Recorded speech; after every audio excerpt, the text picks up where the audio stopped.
primary election day special coverage. I'm Shayna Humphreys. Polls have been closed for an hour, and we're starting to see some early numbers trickle in. Let's get started with Detroit and the big race for mayor. 9 candidates on that ballot, with a dozen or so write-in campaigns as well. But so far tonight, with just a few hundred, about a couple of thousand votes in, actually. We've got City Council President Mary Sheffield in first place with 43% of that vote. Pastor Solomon Kinlock in second place behind her, 22%. Santil Jenkins, CEO of the Heat and Warmth Fund, former City Council president. She's close behind in third with 16%. And then we've got Attorney Todd Perkins with 7%, and City Councilman, former State Representative Fred Durhal, with 4%. Again, it is very early, though, so these numbers could really change as the night goes on. Of course, the Detroit mayoral race isn't the only one happening today. Here's a quick look at the race for mayor in Dearborn Heights. Several candidates running there to succeed Mayor Bill Bazzi, who's been selected by President Trump as U.S. ambassador to Tunisia. So we've got Hussein Anani, Lena Arzouni, Mo Beydoun, and Denise Malinowski Maxwell. No numbers in yet there. Let's take a look at Hamtramck, where 4 candidates are running to lead the city's more than 20,000 residents. Still waiting for some numbers to come in here, but the candidates on the ballot are Adam Al-Harbi, Mr. Bangladesh, that is his legal name, Khan Hossein, and Muhith Mahood. Current Mayor Amir Ghalib is not seeking re-election, as he was nominated by President Trump to be U.S. ambassador to Kuwait. Let's check in now with our Alicia Bergio at the Cambria Hotel in Detroit. She's at a watch party for City Council President Mary Sheffield. And Alicia, of course, it is still very early, but it's looking good for Sheffield. That's exactly right. Things are looking good for Council President Mary Sheffield. And let me tell you what, the energy is picking up more and more right now. Check out where we are. We are on the rooftop of the Cambria Hotel in downtown Detroit, where Council President Mary Sheffield will soon make her way to the stage. Mary Sheffield, she is going to run to become the next mayor of Detroit. The first time in years that voters will not see Mike Duggan's name on the ballot. Now, I'm going to bring in one of her supporters, Lavonia Perryman. Thank you so much for joining us this evening. Truly my pleasure. I'm fired up.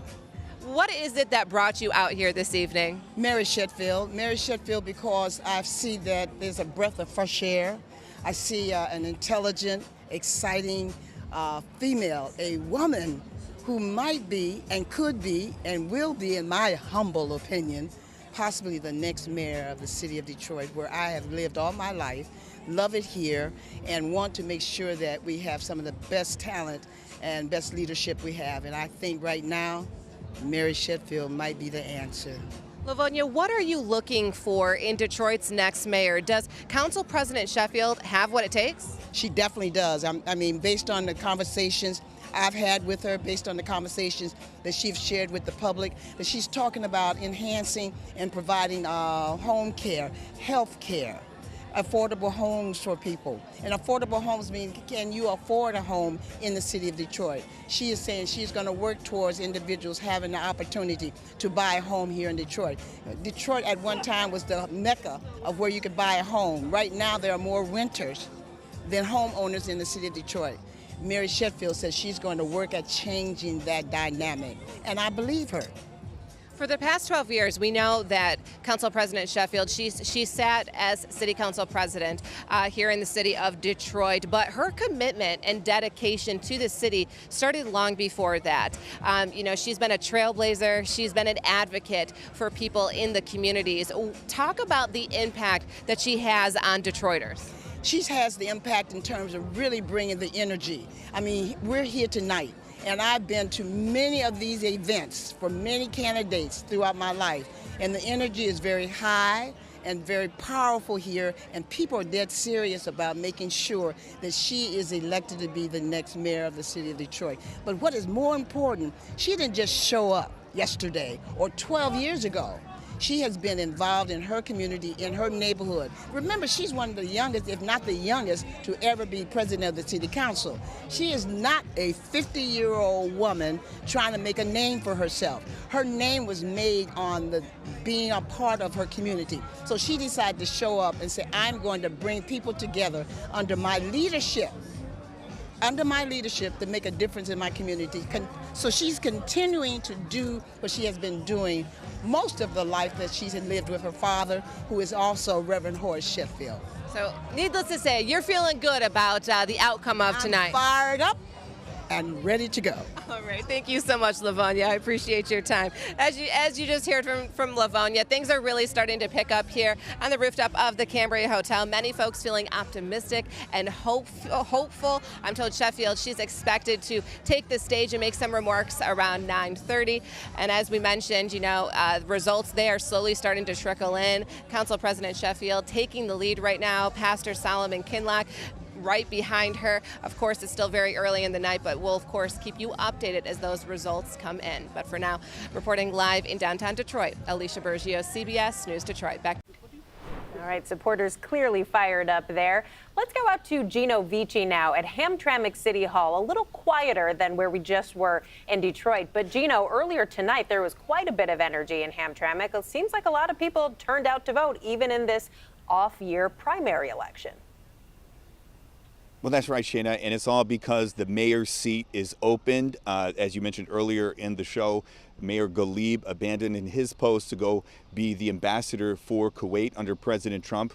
Now, the crowds from those polling precincts are expected to show up here at City Hall as those results start to pour in. Now, right now, there's beginning to be a larger police presence here at City Hall.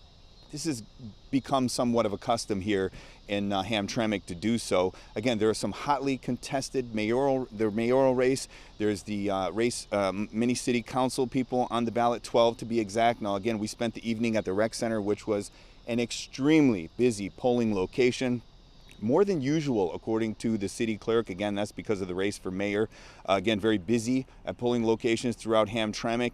City Hall has also been busy with some controversy. The police chief is on paid administrative leave, and so is the city manager.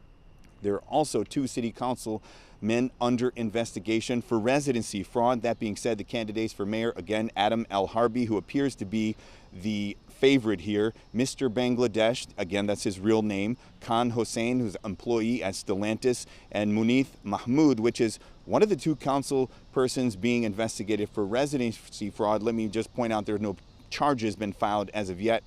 Again, 12 candidates for city council.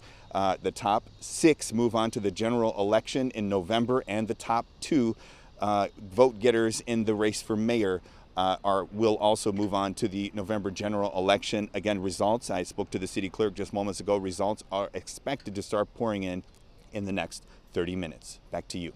That they are. Thank you, Gino. Let's check in now with our Jack Springate at Dearborn Heights City Hall, where we've got another ambassador from the mayoral office situation. So they're seeking to replace that mayor.